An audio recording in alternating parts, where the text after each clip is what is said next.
Hello, this is Fred Callaghan, and you are listening to the Fulham Focus podcast.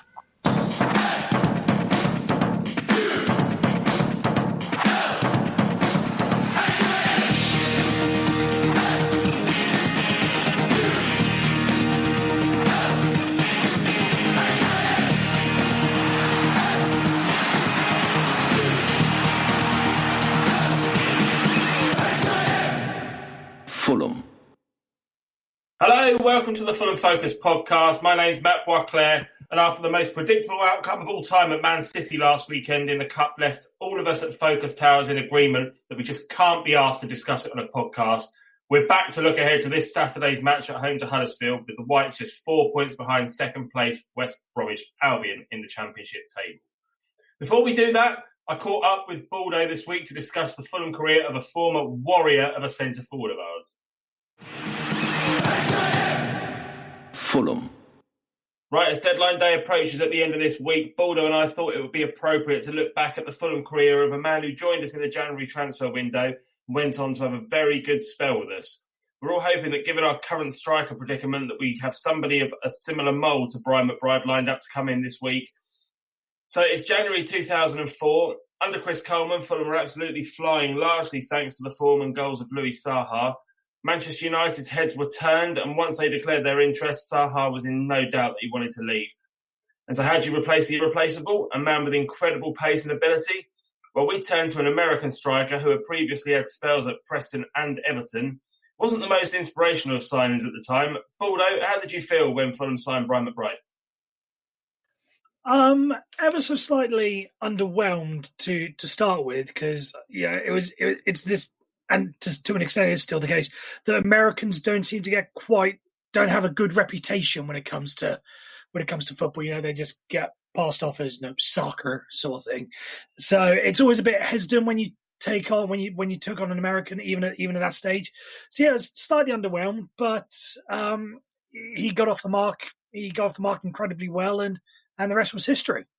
Yeah, I can't remember if I'd heard of him or not when he first joined. Obviously, he had played in the Premier League before for Everton. He'd scored a few goals. Yeah, I think I vaguely remembered him from his Everton days. And it wasn't until sort of later on that I actually managed to twig the fact that I had heard of him before.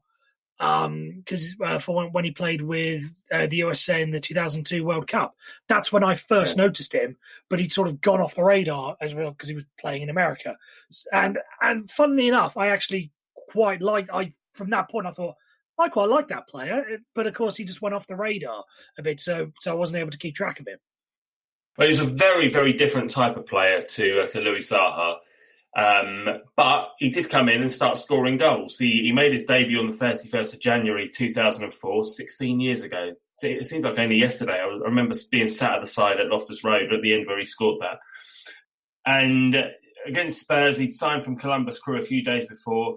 He'd only been on the pitch for 8 minutes, replacing Barry Hales. I remember it being about 3 yards out, and he just kind of swung a leg at it from under the crossbar. But it turned out to be the winning goal.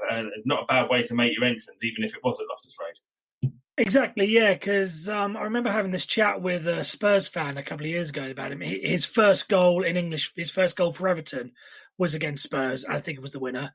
And his first goal for Fulham was against Spurs, and it was the winner. So he's a bit lucky in that sense. But yeah, it was a bit of a goal mouth scramble. He was just there to poke it in, but it was a scrappy goal. And he was a bit of a scrappy physical player. So it sort of encapsulated exactly what we should have been expecting from him. You say scrappy physical player, I'd say warrior. I just remember those pictures from the World Cup where he had a cut on his face and he just still carried on. Nothing seemed to faze him, did it? Yeah, but scrappy physical warrior. Let's put them all in together. Every word you want to use for tough, gritty, determined, just bundle them all in, and you have Brian McBride. That encapsulates him perfectly. Couldn't agree more. Yeah. So that season kind of petered out. He scored a few goals that season and endeared himself to the supporters, I suppose. But in the season that was to become our great escape season, 2007-2008, nothing epitomised the guy more than when he went off injured against Middlesbrough. He kind of twisted his knee, got his foot stuck in the turf, and he scored. carried off on the stretcher, and everyone's singing his name, and he still managed to clap everybody as he was on the stretcher. He was out for a number of months. I think he must have come back in around the February, so I guess about 5 months or so he missed of that season. But his comeback was timely in the end and coincided with a massive turnaround in form for us. We've been absolutely shocking that season. Sanchez had been booted out. Signings like Hangeland and the return from injury of Jimmy Bullard also helped, not to mention the appointment of Roy Hodgson. But I'd say McBride's return was a key part of that revival, and some of his goals were just integral to surviving that season, weren't they? Yeah, it was absolutely that was absolutely the case. And I don't want to say funny story, but a bit of a story about the Brian McBride injury. I didn't know what had happened because I was on holiday in Dubai at the time. So nice. all I knew was I managed to get a newspaper. I forget what it was. And it just had the Premier League results on it. And it just said, Fulham 1, Middlesbrough 2. Brian McBride scored in like the 27th minute. That's all I heard. That's all I knew of it, because this is the days for you youngsters. This was in 2007. This was before internet in a hotel was sort of standard, and before Wi-Fi was a vastly available thing. So I didn't know about any of this until I came back to England about a week and a half later, the day before we played the Spurs game.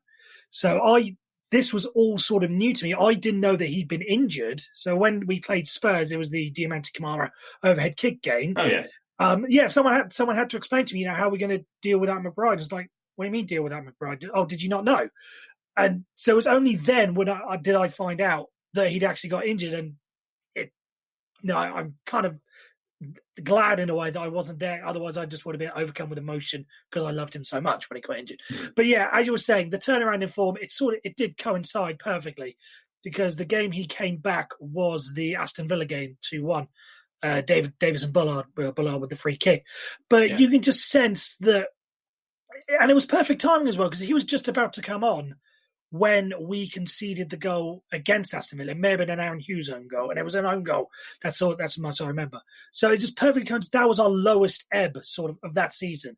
Then he comes back, and it kickstarts the revival. So I don't want to say it's a big coincidence, but you can just tell there's something about the leadership and the commitment and the passion that he brought was key to everything. If he'd have come back a week earlier, maybe results would have kicked in a week earlier. If he'd have come back 2 weeks later, results probably wouldn't have kicked in for another 2 weeks. We just needed a leader, and we needed a fighting spirit that season, and he came back at the perfect time for that. Yeah, he did. I'm just trying to remember some of the goals that he scored. I remember Reading away, scored the first one at Reading away, but that Birmingham one, that was the one. I remember I was away for that, but watching it on TV in the States. I was away with work and just watching it in some bar first thing in the morning. And I might have said this before on one of the other chats that we did, might have been the Mike Taylor one, because he scored past Mike Taylor. But I ended up on the other side of the bar when he scored. It's just ridiculous. I think I ended up about 2 rows down Hammersmith End when he scored as well. Yeah. Another key one, an absolutely crucial one, was the winner against Everton. I remember it was the 15th of March. It was the day after my 16th birthday, so I remember it very, very fondly. Again, that was just one of those crucial games that we needed to grind out a result. And I think it was a Simon Davis cross on the left-hand side. Took a slight deflection. McBride was there to just bury it past. It deflected right to where he was standing. Because I remember he didn't have to move; he just had to flick his head at it, didn't he? Exactly. I know. Yeah, exactly. It was absolutely glorious, and again, couldn't have been timed more perfectly. Because again, it was a stage in the game where you're thinking, "Are we going to be able to get something out of this?" And then up he pops. Trying to get a tongue-tied there. Yeah. But I remember that goal as well, because he kind of stood there, the ball landed on his head, he stuck it away, and then he didn't move. He just put his hand up in the air to celebrate. It was really weird. But yeah, you're right. That was a really, really important one. He left Fulham after that season, and I remember being in the away end at Fratton Park, singing "One More Year" to Brian McBride, and he was stood in front of us lapping it up. But then he did end up leaving. And he went back to his native to sign for Chicago Fire. I think that was for family reasons, because I really feel like he could still have done a decent job for us at that level. What do you think? Yeah, exactly. And this was something that I sort of had an idea about. A couple of years later, I sort of read a story somewhere about, why did Brian McBride leave us? or he explained something, and I sort of read slightly that he left basically for his children because of his education. Yeah. And then when he did the McBride opening of the McBride's bar back in 2017, he sort of explained the story, and I nearly cried when I heard him say it, because that again just encapsulates the man so much.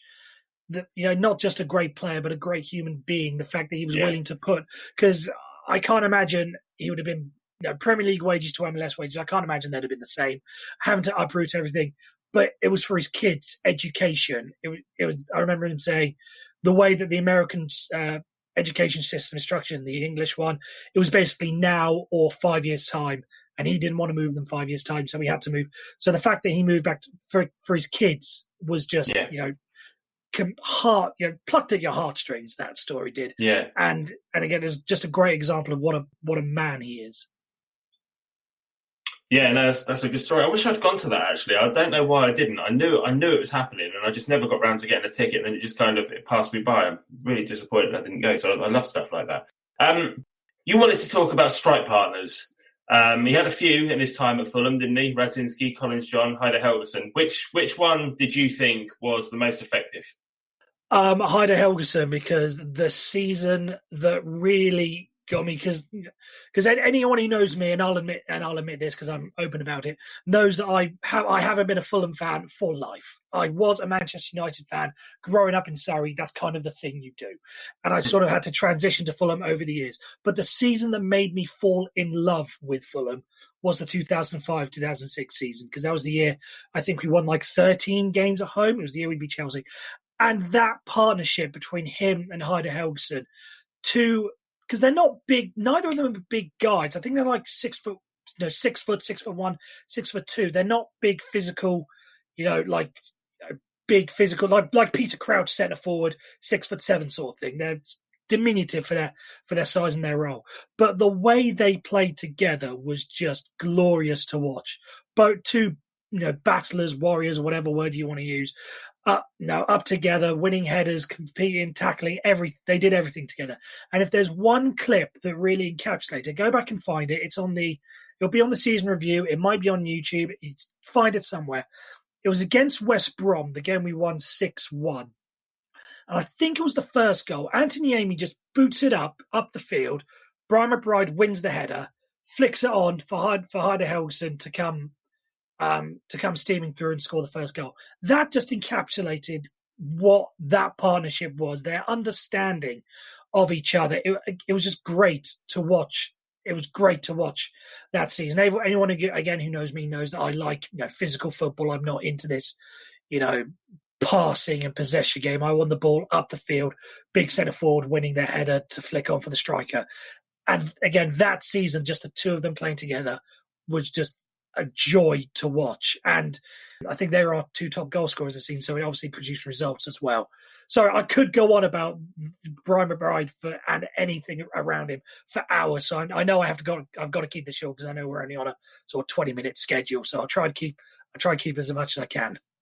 It's interesting you say that Helguson, because they both have plenty of goals in them, but on paper, I suppose McBride and Radzinski should have worked a bit better, because McBride wins a lot in the air, and then you had somebody completely the polar opposite in Radzinski. Pace, all right, he couldn't finish, but a completely different sort of player. Whereas Helguson and McBride were very similar, yet it seemed to work. Yeah, exactly. And going back, Brian McBride and Collins-John should have worked, except Collins-John couldn't keep himself onside, despite having all the pace in the world. Again, McBride and Radzinski should have worked. Helguson and Radzinski should have worked. But for some reason it didn't, and that season McBride and Helguson were just the perfect partnership up top together. But it worked just because of sheer bloody hard work. Yeah, exactly. It's the thing. Hard work beats talent when talent is enough, sort of thing. That's another phrase that you can attribute to them, and McBride in particular. Yeah, absolutely. So, what would you say your favourite Brian McBride moment in a Fulham shirt was then? Because let's be honest, his time with the club wasn't the greatest in the club's history, was it? We were in the Premier League, but we were just kind of plodding along. Really, exactly. In the Premier League, weren't really going anywhere. Exactly, and this is the point I made on social media, and I've made it in the group, and I'll say it again because I feel it needs to be said. Where people are comparing Brian McBride to Alexander Mitrovic, and the cult status that they're both getting, and I just think it's a bit of an unfair fight because Brian McBride, for basically the whole of his time at Fulham, was playing with a struggling, bottom of the table for 1 year, mid to bottom of the table Premier League side, struggling, not exactly any good. Let's face it. Alexander Mitrovic has had, the majority of his time is in the Championship and was the main man in a struggling Premier League side, whereas Brian McBride had to share the duties with Helgeson, Andy Cole to an extent, Thomas Radzinski, Collins John. Whereas Mitrovic is the main man. So all the numbers about his goals and everything gets distorted because of that. But if he'd have come to us, and again, we signed him when he was 33, I think it was. If he'd have come to us when he was a little bit younger, I feel he'd have got plenty more goals. And imagine him in a side with, imagine him and Louis Saha up top together. There's a partnership for you. If we'd have brought him earlier. That's a really good point, because I remember seeing an interview with Chris Coleman once when he said he wanted them both and he wanted them to play together. But obviously Saha wanted to go to Manchester United, so it wasn't a replacement as such. But he was bought to play with him. And you're right, that would have been an incredible strike force. They would have worked so well together. Again, long ball up, McBride flicks it onto Saha, and Saha had a great cross of the ball. He'd have been able to find Brian McBride in the box. So a little bit of shame of that. But again, all these things that sort of, he could have been it was great what we saw of him, but we just got him a little bit too late and the circumstances weren't the greatest. I think that sort of holds him back. But you asked the question, I sort of went off on a tangent here. Favourite moment, it's obviously, I think most people would say the header against Birmingham, just because that was, again, when we thought the Great Escape, that's when it was doable. But personally for me, and we selected it as the Fulham goal of the week, Fulham Focus goal of the week a couple of weeks ago, it was his header against Aston Villa. I think it was his only one of the game, his only goal of the game. But yeah, Lewis Beaumorte lifts it towards the back post. He's unmarked and he just loops it over the Aston Villa goalkeeper. And again, it was just, I remember being in line with that header and just seeing it loop over the goalkeepers. It was just glorious. It was just glorious to watch. So a bit of a lesser known moment, shall we say? But for me, that was my favourite. All right, mate. I'm trying to think what my favourite was, and yeah, of course the Birmingham one is definitely up there. I remember it was a nothing game at the end of his first season, and we won away at Bolton 2-0, and he scored both goals when we were playing in that black and red kit. And I didn't expect us to get anything from that game, and we did. And that was up there for me. The fact that he scored a couple of goals, and we were just completely in control of Bolton that day. And not that that's anything these days, because Bolton look like they're heading down to League Two. But anyway, I digress.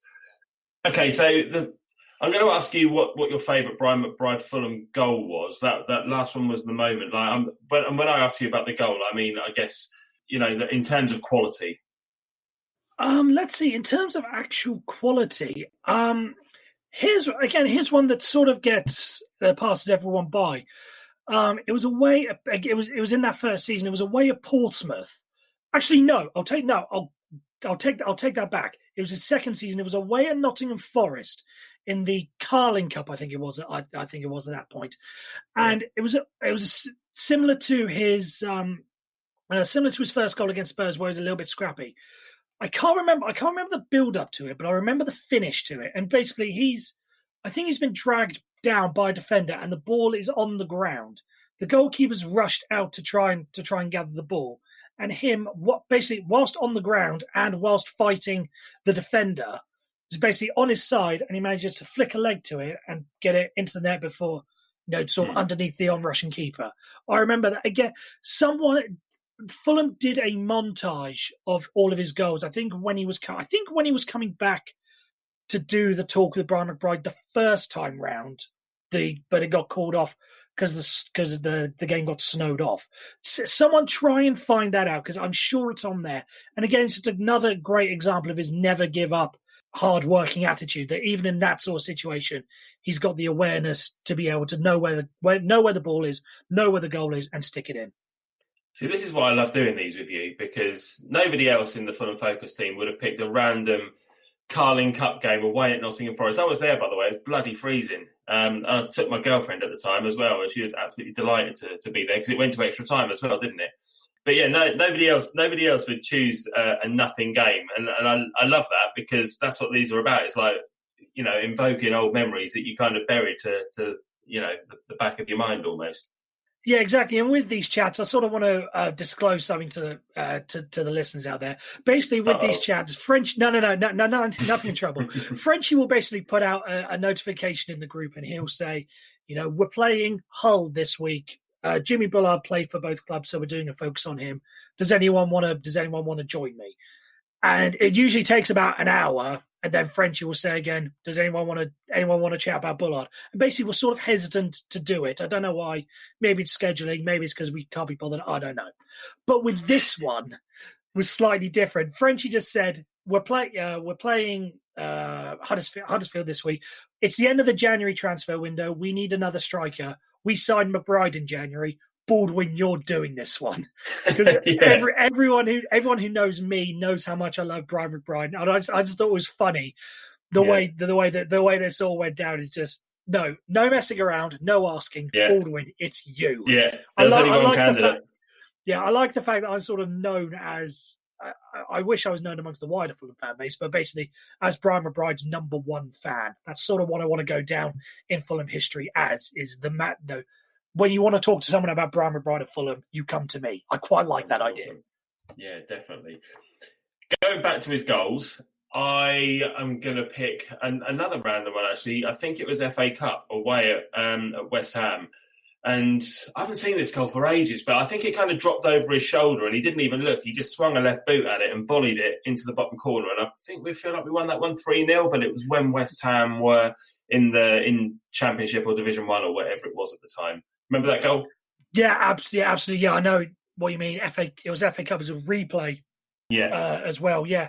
And I think it was one of the maybe 2 goals that he ever scored from outside the box for us. The other one, which I was going to go with earlier, was Portsmouth away at the end of his first season. Both outside the box, both with his left foot.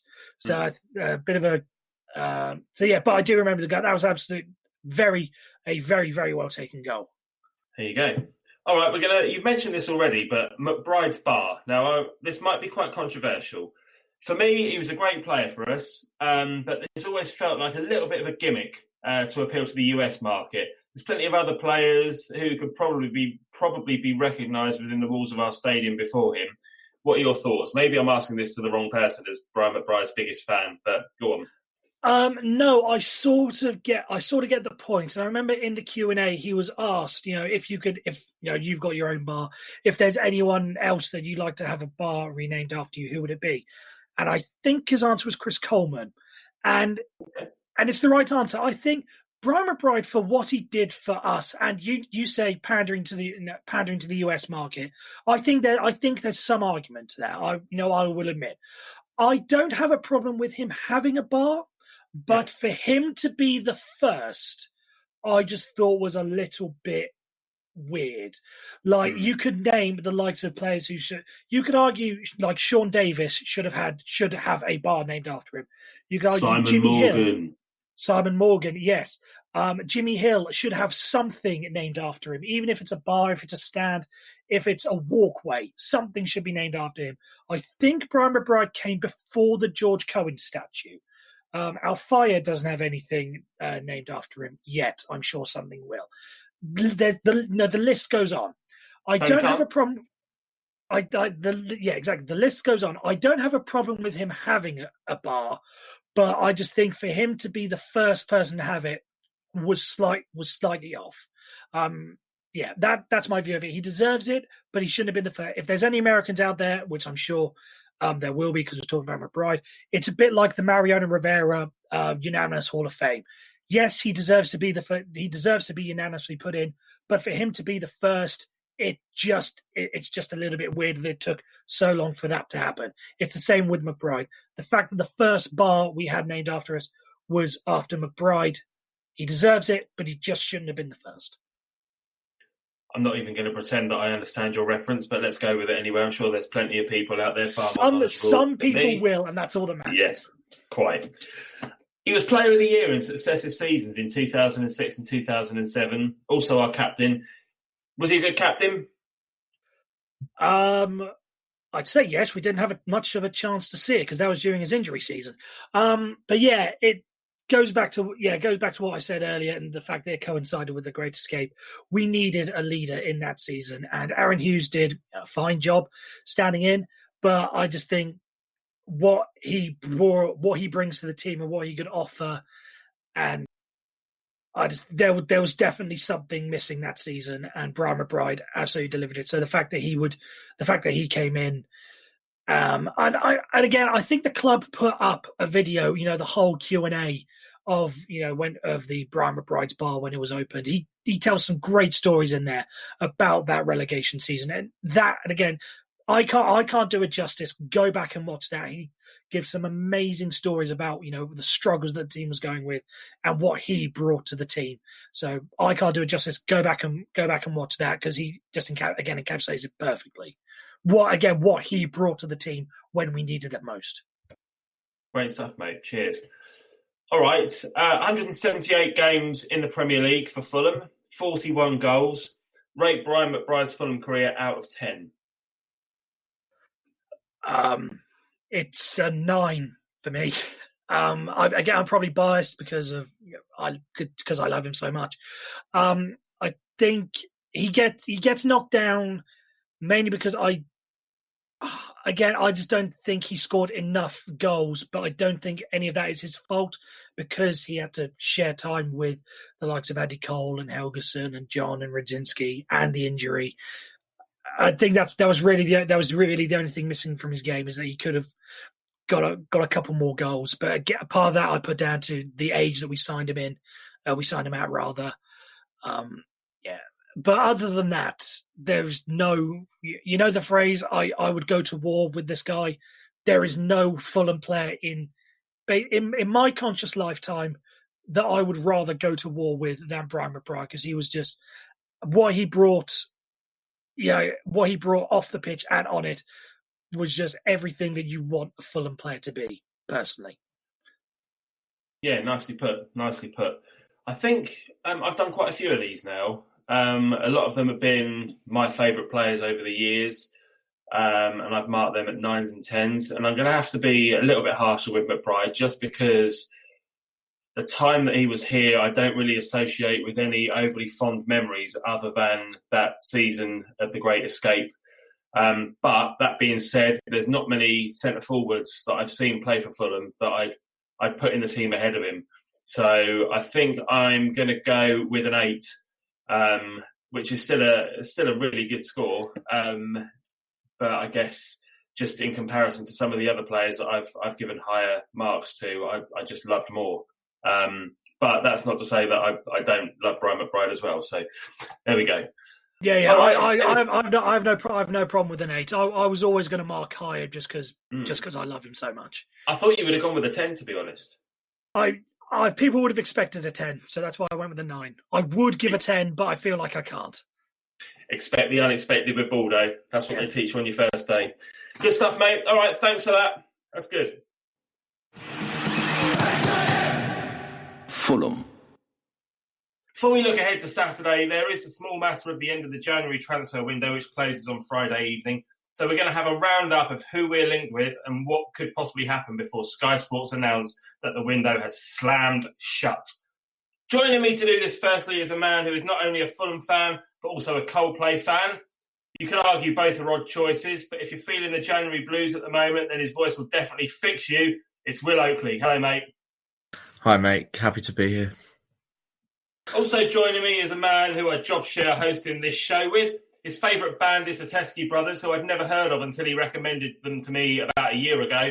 There's no silly comment to make this time other than to say, go and check them out. They're great. It's Mrs. Mac's little boy. It's Jmac. Good evening, my friend. Hello, sir. How are you? Very well, mate. You went to see the Teskey Brothers the other day, didn't you? Yeah, it was so good. It was at the O2 Shepherd's Bush. Like, a bit too close to Loftus Road, but it was wicked. See, we're not only here to talk about Fulham, but we're here to teach you stuff as well about music and all sorts of culture. Anyway, let's move on. Fulham. All right, lads. So I'm gonna pass it over to you two first of all to talk about who we've been linked with. As I said, the window does slam shut on Friday evening. We're bound to do some business. So, what have you found for us, Jmac? I mean, it's been quite quiet all on the Western Front, really. But I mean, in the last few hours, we've seen a link of Diego Jota. Not Jota from Wolves, obviously that would be too good. This is the Jota who was at Brentford and then went to Birmingham City and then went to Aston Villa. I think we've been linked with him in the past before. He is a very good right-hand-sided midfielder who likes to cut in, quite similar to Knockout, which makes me worry that potentially Knockout's injury could be bad with his hamstring, or we just need another reinforcement, which means AK-47 can become a full-time substitute as a striker rather than a right winger. But very good player, plays on the right, can play in the middle of the park as well. Some people are potentially questioning he might be a filler there for Kearney in as a sort of creative midfield role. But no, Diego Jota is what I'm hearing at the moment. I'm not sure what everyone else thinks. What about you, Will? Yeah, like you say, it's been quite quiet, but player we've been linked with and people have been kind of talking about on Twitter and other social media has been Glenn Murray. But for me, it's a player I definitely don't want to sign. I mean, he's a good goal scorer, but I think he's a bit past his time, and I feel like his attitude towards playing as well. I remember when we were 2-0 down to Brighton, and he's at the Cottage, and he scored the 2 goals. He went and celebrated right in front of our fans. I just don't think it's the right way to go about it. I'm not a fan of his, to be honest. But if we were to kind of bring in a player, I'd like to see maybe a right back be brought in. James Justin from Leicester, who was at Luton before, maybe at end of the season loan, I think would be quite a good signing. He's a young English fullback, and he was at Luton, so he understands the style of the Championship. He's a young English fullback, and I think he'd be good to strengthen the Fulham defence.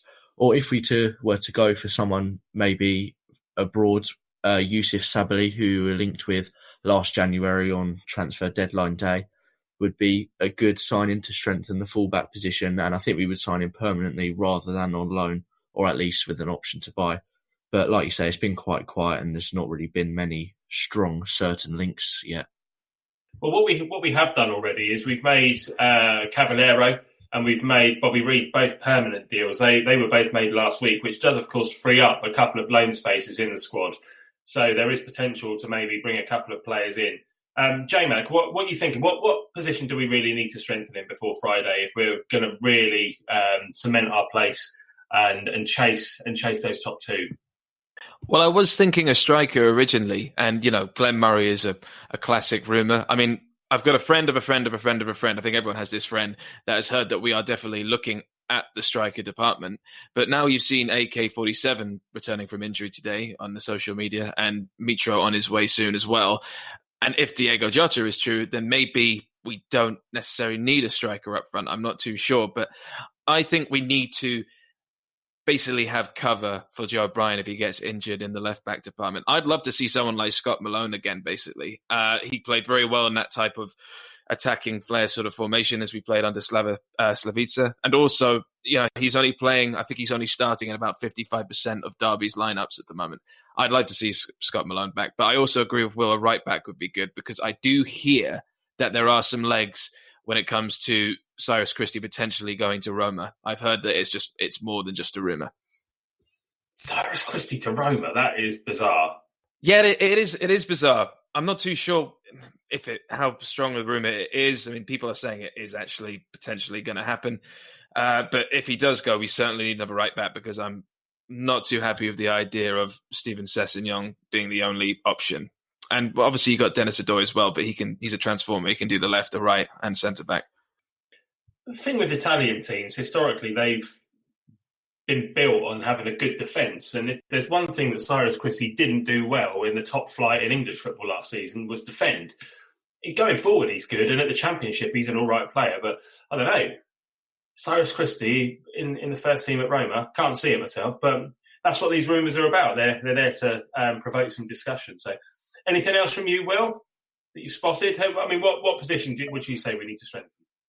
I think it's just the right back position. Like you're saying, Stephen Sessegnon, I think he's good, but I don't know if he's quite ready yet to be starting every game. And Dennis Adoy, it's more kind of appreciation posts have been going around social media about him recently because he is kind of, known as Mr. Fulham. He puts in 150% and he's just a fun player to watch, but I don't know if he's to be first choice at right back, and then if our left back or our centre back gets injured, that's where he usually fills in. I think he's better as a filler to come into the team and play in everywhere in the defence. And I think, like you're saying, if Christie goes, we definitely do need another right back replacement. All right, so what I'm hearing from you guys then is Glenn Murray and Diego Jota, or Jota, however you say it. I remember when we played Birmingham away on the last day of the season when we needed to win that game to get promoted, and obviously we ended up going up anyway, but he tore us to pieces that day. However, he did have the choice of either coming to us or Birmingham at the start of that season, and he did choose Birmingham. So, I don't know, part of me thinks, fuck you, mate, but then the other part of me thinks, decent player that can definitely do a job at this level. And Glenn Murray, definitely fuck you, mate. That's all I've got to say about that one. Right. Okay, let's talk about Cavallero signing really quickly. We touched upon it a moment ago. You happy with that? Is he a good player if we do get promoted this season, or is he just a very good championship player? Yeah, I think he's been kind of... I think when Wolves went up, he was always kind of going to be a bench player, but also pushing for them starting 11 roles and applying pressure to the main starting 11. But I think he could definitely do a job in the Premier League. He's scored a fair few goals this season and a few assists, and he's been tearing defenders apart when he's on top form. But he needs to just keep that consistency at the minute. And I think if we do go up, he'd be a good player to keep hold of, definitely. Yeah, good squad player. And Jmac, for you? It's a funny one with Cavallero because, he's fantastic player, I think, and I think he's going to be a real asset to us in this league and in the next if we get promoted this season or the next. But I think what goes unnoticed quite a lot is how slick he is on the ball and his ball control and how well he holds onto it as well. He makes some wonder goals as well, but he's just a very, very good player for us in our system, and I'm really glad we've got him on board. And he didn't look too out of place when we played Man City. We don't want to talk about that too much, but I think he's a very good prospect for us getting promoted or making a good, strong case for promotion next season if we don't go up. And what about Bobby Reid? Good enough for the Premier League? I don't know, about that one. I'll have to ask. I'll have to see what you guys think as well. But I personally, I think Bobby Reid. His stats are very good at this level in the Championship. I'd like to see how he evolves. He played for Cardiff last season in the Premier League, but less said about that, the better. I just think he's not a centre forward, and he's been playing there the last few games. So I haven't actually. I don't know about Bobby Reid. What do you think, Will? I think again, like we're kind of saying with Cavallero, he's a bit of a squad player. I'd be happy to keep him in the squad if he's happy to stay here and stay as part of the squad because he does seem happy at Fulham. But yeah, like you're saying, he's definitely not an out-and-out striker at this level, let alone at a Premier League standard, and he's not going to replace Mitrovic anytime soon. But he could definitely push, Kearney, especially in the form Kearney's been in recently, definitely apply pressure to him. And he's at Cam, like the attacking midfielder role, he's definitely close to pushing Kearney out of his position because we've seen Bobby Reid play there at certain times of the season and he's been great. Whereas Kearney, like especially in the Charlton match, he's been dying off a bit. But yeah, we'll have to see. I think he's a squad player, but if we did go up and didn't use him, it wouldn't be one of my greatest worries. This is the thing, though, this season. We need to try and keep the squad together, whether we go up or whether we don't, because we saw what carnage it caused last time when the squad was completely dismantled, and it was a successful squad as well. So either way, I think it's a good thing that we signed both of them, but I'd also have a big question mark over whether both of them would start in the Premier League, but they could be in and around the squad for sure. Okay, well, one other player that we signed is Terence Congolo off of Saturday's opponents, Huddersfield, defender. can play in central defence or at left back. He's obviously going to be unavailable because he's on loan from Huddersfield, so he can't play on Saturday. From what I saw of him at the weekend, I thought he looked like a decent player. He put in an absolutely fantastic last-ditch tackle. How did you think he did against Man City? I thought he was quite good. I mean, you're always going to concede a buck ton to Man City, aren't you? Especially with Jesus playing up front and, Aguero on the bench and De Bruyne on the bench, even though he didn't come on. The fact that they're playing now on the bench and still scoring that many goals shows how big of a force they are this season. And like you say, the last ditch tackle, that was great. And if he can keep doing that, he's not going to even need to make those tackles with the team we've got. They realistically, championship players shouldn't really be getting in that position. But if he can form a partnership with Hector, that is a solid, 2 centre-backs there. And I definitely think that he could replace, Ream and Mawson. And him and Hector, I'd love to see play. Well, Jmac, it was difficult I'll do that bit again. Jmac, it was difficult circumstances for him to come into on Sunday afternoon, wasn't it? With Tim Ream being sent off, he's come on as a defender to make his debut at Man City with just 10 men. But how did you think he did? All right? Yeah, I thought he looked really solid, and as Will alluded to, it's just so he's so tall. It's just nice to see a tall centre-back standing next to another tall player that we have now, Michael Hector. I mean, I know it sounds like a stupid, kind of fickle thing to say, but it does make a difference. And I think I thought that Congolo was going to come in and actually be left-back cover and for Joe Bryan, or Joe Bryan was going to go to Watford. But then I did more research, realising that actually he favours the centre-back position. And I'm very excited now to see what he does in that position, especially after Ream. Well, Ream's only got a 1-match ban, which means he is actually eligible once again after the Huddersfield game, as is Congolo, because he can't play for his against his parent club. So, but I would like to definitely see Congolo and Hector as the future centre-back relationship for our defence, for sure. Great stuff. All right, well, we've still got a couple of days left. We're recording this on Wednesday evening. Rate our January transfer window, Will, so far out of 10. How well do you think we've done in retaining the players that we have done and bringing in Congolo? Yeah, I'd give it probably a 7 out of 10, to be honest. I think it's been a solid window. That's really as high as you could give it, because, like you're saying, we've kept hold of a lot of our players. As in a way, Mitrovic's injury has kind of helped us, because Spurs and Villa, especially Spurs, they were really heavily interested in signing him. Obviously, that injury isn't really long term, but I'm guessing that has put them off a bit. So we've done well to hold on to him. And like you're saying, obviously the transfer window isn't over yet, but Joe Bryan was heavily linked with Watford, I think, at one point, and that's kind of died off a bit.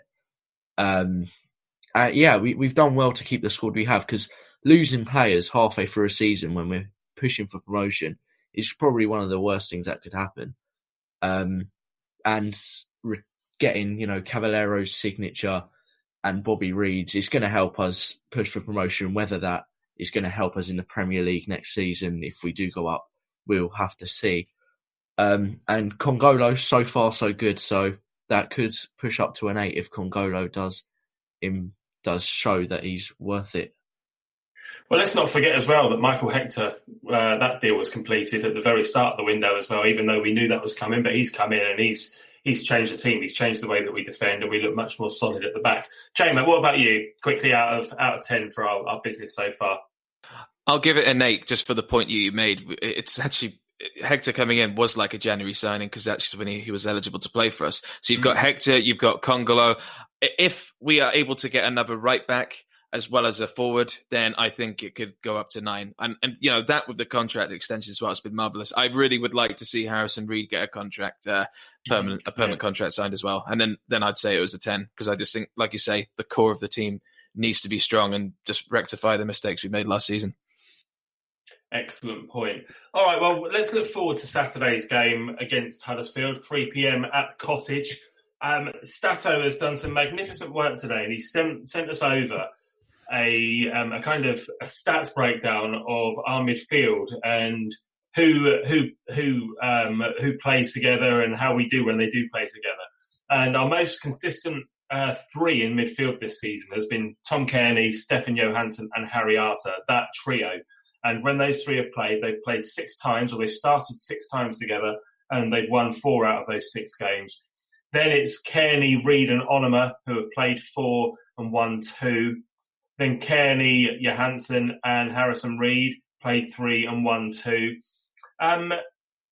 Without Cairney, we've won a couple of games, but the stats don't really seem to back up what we were saying in the Charlton review last week, where we were saying, well, Cairney goes missing when he, I don't notice what value he adds, but the stats are there, and all of these. I mean, all of the partnerships, 1, 2, 3, 4, 5, 6, 7 different partnerships, or trios that he's played in this season, and he's been there or thereabouts all season. The only time he's played and we haven't won when he's played alongside Harrison Reid and Harry Arter and Kevin McDonald and Stefan Johansson. So we played 3 games and not won any when those combinations have been used. It's going to be difficult to predict what we're going to use this weekend, and we'll have a look at that in a minute. But I thought those stats were really interesting. I'm going to come to you guys now. It's a difficult one to predict in terms of how we're going to line up because of the personnel that's available. The defence is quite depleted. We're not going to have Tim Ream. We're not going to have Terence Kongolo. Jmac, I'm going to come to you first. How do you see the lineup? How do you see it panning out? For our lineup, I think Mawson's still injured, so I think I could see it being Christie at the right back. I can see it being Michael Hector as the right centre-back with maybe a Doy next to him, but I've never seen a Doy be a left centre-back before, so that is quite tricky, but we'll see. And on the left back, you'll have Joe O'Brien. I'd really like to see Kevin McDonald for this game. For sure, I think he would be perfect for this sort of match. So I'd like to see Kevin McDonald. I'd like to see Bobby Reid and Steph Joe, I think. But then if Harry Arter's fit, maybe a bit of that as well, because I think he'd be perfect for this type of game also. And for the front three, I think if AK-47 is around, then Kamara up front with Cavallero on the left and maybe Bobby Reid on the right, actually. And then we could possibly have an extra leg in the midfield and put Harry Arter in there. Something like that, I think. But 4-3-3 would be my preferred formation for this. Okay. Stato also said earlier there's still 24 combinations of midfield that we haven't yet used with all the midfielders that we've got. So will it be one of the trusted ones, or will we see something new? What do you think, Will? Do you think Jmac's near enough spot on there? Yeah, I'd have to agree. I think, like you're saying, a Doy left centre back. We'll have to see how that goes if Mawson is still out. Yeah, I mean, I think that's relatively right. I don't really want to see Bobby Reid at striker again, to be honest, because I think he does bring movement, but more side to side than forwards. Yeah, I think he's a good player, but definitely better in the midfield. And yeah, I'd like to see Kamara back up front. That would be, I think this is a time where we really need him with Mitrovic out. That would help us a lot. But yeah, relatively the same. Okay, good stuff. Well, we mentioned this guy's name a moment ago, Stato. He sent us over the stats fact file for Huddersfield. Jmac, I'm going to come to you first. Talk us through what you got. All right, stat in the hat. Well, I mean, it's the last time we played them. It was I think it was us who got Jan Stewart fired, wasn't it? It was their last manager. I think I pronounced that terribly, but never mind. Yeah, we're good at that. We're good at firing managers, it seems. But yeah, that was, we won 2-1. It was a away win. It was a bit dodgy. Cavallero goal, which was a worldie, and a Mitro header. That was the third game of the season, actually. But yeah, that was Jan Stewart's last game. And since then, the Cowley brothers have sort of emerged. And, really highly rated. I think they were with Lincoln before. Yeah, Lincoln City, that's right. And it's his brother who's the assistant manager. But Huddersfield's form under the Cowleys is quite interesting. Since they took over, Huddersfield have lost 8 out of 24 league games. And they have also won 8 out of 24, which means they've drawn 8 out of 24 league games so far. Yeah, that's right. So it's interesting. I mean, they've stopped the rot that Huddersfield had since last season. And, they won Manager of the Month in October by winning 3 and then drawing 2. So the last 5 games of their form, they've won 1, drawn 1, and lost 3. So I think it's a good time to face them for sure. Yeah, it's an interesting one with the Cowley brothers. It's quite quirky, isn't it? Having 2 brothers as manager and assistant manager, and also the form since they took over, played 24, won 8, drawn 8, lost 8. It's just straight down the middle. So their form's been quite consistent. Will, talk us through Huddersfield's key players. Who we got to watch out for this weekend? So Grant, their striker, but who also can play out of the left, has 13 goals and 4 assists this season. So he's their club's top scorer, and he's played all 29 games. Bakuna as well, who I'm a big fan of. I think he's quite alive. He's quite an energetic, lively midfielder. He's got 5 goals and 4 assists and 26 appearances, with 8 of them coming off the bench. And when coming off the bench, he's scored 3 and assisted 1. So he's quite good off the bench. But I think in Huddersfield's team, he should be starting, to be honest. So Mounier, who I think we were linked with at one point, has 4 goals this season in 15 appearances, and he did come off the bench. Who's quite tall as well, so he's got good aerial attempts. Will be testing Hector this weekend. And Schindler, who is the only defender to play all games this season, and again, he's another tall centre-back that averages 1.7 tackles per game and 1.2 interceptions per game. And obviously, we don't like to see an injury, but their goalkeeper, who has played all games this season, was stretchered off midweek against Hull. He was replaced with backup keeper Coleman, whose only other appearance this season came in the FA Cup. He doesn't have much experience and was signed from Oldham, and he spent last season on loan at Shrewsbury. Okay, cheers, Will. I was just looking at their last 3 results, and they had a last-minute win away at Hull this week, midweek on Tuesday night. Then they had a 0-0 with Brentford, and then the previous match before that, they lost 2-1 at Barnsley. So in keeping with their form, they had 1 win, 1 draw and 1 defeat in their last 3 games. So they're very, very consistent at doing that by the looks of it. How did we get on last time when we played at Huddersfield? We had 65% possession, which is quite a standard figure for us these days. 89% pass succession, 17 shots and 8 on target, which is pretty good, actually. It's we've played so many times this season where we thought if only we had a few more shots and a few more shots on target. But 8 on target for an away game at that stage of the season, I think we all thought we're onto something here. Fulham were above average in all of our key stats, and when I say average, I mean our average for the season. So we were above average in all those statistics away at Huddersfield. We completed 669 passes compared to Huddersfield's 351. We still managed to concede, though, from a free header, and that was that one where everybody kind of argued whether Bettinelli could have done better or not. I think at the time I gave him the benefit of the doubt in my own mind, but then he just kept making cock up after cock up and cost us points. And he was rightly replaced by one of the best goalkeepers in the division for my money at the moment, Marit Rodak. The defence that evening was Stephen Sessegnon. Don't think we can call it his debut, but it was certainly his first championship start. Mawson and Ream played at centre-half and Joe Bryan was at left-back. That combination of defence has won 4 out of the 6 games it's played this season. But as we discussed earlier on, much has changed and Tim Ream suspended, Alfie Mawson's injured, and Stephen Sessegnon's just out of favour at the moment. So although he was injured for a while, and I think he'll be back on the bench, so he's likely to feature, I guess, at some point. Our midfield that day was the trusty Harry Arthur, Stefan Johansson and Tom Kearney. That's our most effective midfield this season, as I previously mentioned. Knockaert, Mitrovic and Cavallero were our strikers. Of course, Mitrovic and Cavallero scored, as you said earlier, Jmac. These 3 have contributed collectively to 64% of our goals this season, which I think part of the problem. I've mentioned it before, but I think the most successful teams and those teams that go up share their goals out more. And I'd like to see us score more from midfield and more from defence. However, those 3 have been fairly prolific, none more so than Mitro, who's responsible solely for 43% of the amount of goals we scored this season. So we are missing him, but all right, we got thrashed at Man City. Who cares about that? We didn't score at Charlton, but the game before that, which was the Middlesbrough game, which he was missing for. We did win that 1-0. So, our form hasn't really gone out the window since he's come in, although that Charlton game was fucking boring. Don't know if Knockaert or Cabano will be fit, or actually if Mitrovic will be fit, because I saw a picture of him the other day sat on an exercise bike, and he looked like he was doing okay. Who knows how far off match fitness he is.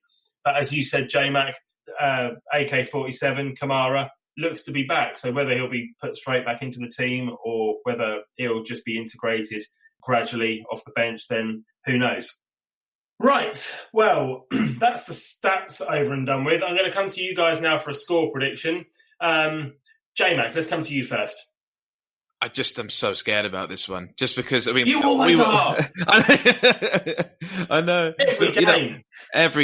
Every game. I always text it in the WhatsApp group saying, we're about to lose this. Like, even if we're winning 3-0 or something. Yeah. It's like No, I'm worried really someone's coming on. Yeah, we were watching...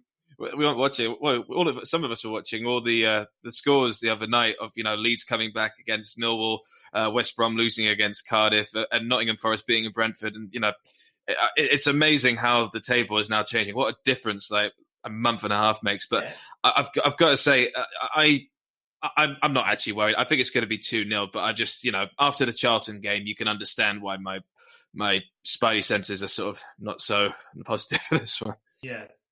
Yeah, but we were watching those games. I remember Matt Dom said this is now an awful set of results after Leeds took the lead. But if you look at those results and say, well, if Leeds are going to win but West Brom will lose and Brentford are going to lose to Forest, would you have taken it before the game? I probably would. Yeah, as long as one of those top two teams keeps losing every week, who cares? As long as we keep winning, we're going to catch somebody. And I'm not fussed either about Nottingham Forest taking our third place at the moment, because I think if Forest, and their form is insane at the moment, but if Forest, as long as there is one team putting pressure on the top two, then they will start to feel it and start to crumble. So I didn't mind Forest beating Brentford. I mean, of course not, it's Brentford, but I didn't, some people wanted a draw from that. I think the more pressure on the top two, the better, because, that's failing what we capitalised to do against Charlton. So that's good news. It's far too early to worry about somebody jumping above us into third position anyway, especially on a night when we're not even playing. But I'm going off piece a little bit here, but just looking ahead a month or so, these are the matches which will really define our season. We've got Wednesday the 26th of February, Swansea at home. Then we've got Saturday the 29th of February, Preston at home. Saturday the 7th of March, Bristol City away. Yeah. Saturday the 14th of March, Brentford at home. Wednesday the 18th of March, Leeds away. Saturday the 21st of March, QPR away. That little run of games there is horrible. But if we come out of that without too many defeats, then we'll be well in the mix. I hope so. Don't worry about it at the moment. We just got to keep chugging along at the moment and just keep ourselves within touching distance. But those are the games because we're playing all those teams around us. Plus, you've got the London derby against QPR. In actual fact, we've got the Brentford game, then Leeds away, then QPR away. So we've got two West London derbies in a week, 2 Saturdays in a row, Brentford then QPR. So it's a pretty torrid run, in the context of this season and in the division we're in. So it's they're the games for me that are really going to make or break us this season and define whether or not we're going to go up automatically or whether we're going to be in the playoffs. 1,000%. Yeah. Yeah. All right. Well, what do you think this weekend? I think 2-0 is actually a good shout. I personally, I think it could just be 1-0. We're missing Mitrovic, most likely missing Mitrovic, and he is, like I said on the Charlton review, he is just an out-and-out goal scorer, and he's exactly what we need. I don't think we'll score that many. Another player I was going to say actually is Richard Stearman. He's in the Huddersfield defence now, and I think, judging by what people have said on Twitter, I've seen a few things that people have liked and looked at the comments. The Huddersfield fans are absolutely loving him at the minute. He did score an own goal, I think, but he made up for it in the game. All the fans were saying so. He seems to be on good form right now. So I think it's going to be a close game, but I'm going to go for 1-0. Yeah, loads of ex-Fulham players scored that day. Actually, you got Richard Stearman scoring an own goal. You had Matty Targett scoring a goal for Aston Villa, and you also had Sean Hutchinson. Hutchinson for Mill was like the coach. Yeah. Defender's pass. Yeah, it was madness. Anyway, sorry. Well, one thing I will say, since Michael Hector's come in, is obviously he's steadied the defence, but that shows in the results as well, because we've had 3 clean sheets in a row, with the 1-0 win against Hull, then 1-0 against Middlesbrough, and then the 0-0 against Charlton. I was going to say we're going to win this one 2-0, and I think we will keep another clean sheet, even though the defence is going to be changed around a little bit. And I was going to say 2-0 until you reminded me that Richard Stearman was playing, but now I think it's going to be 4-0, because I thought he was shocking for us. And I think we're tearing to pieces. Doesn't matter who's playing. We're going to hammer them. And if we don't, then don't blame me. Hello. Tony Khan has appointed Javier Pereira as Assistant Director of Football Operations with immediate effect. Oh, It's shit. Javier Pereira. That's mad. Slavisa's assistant. Oh, What? I think Hang on a that's minute. what people are saying in the comments.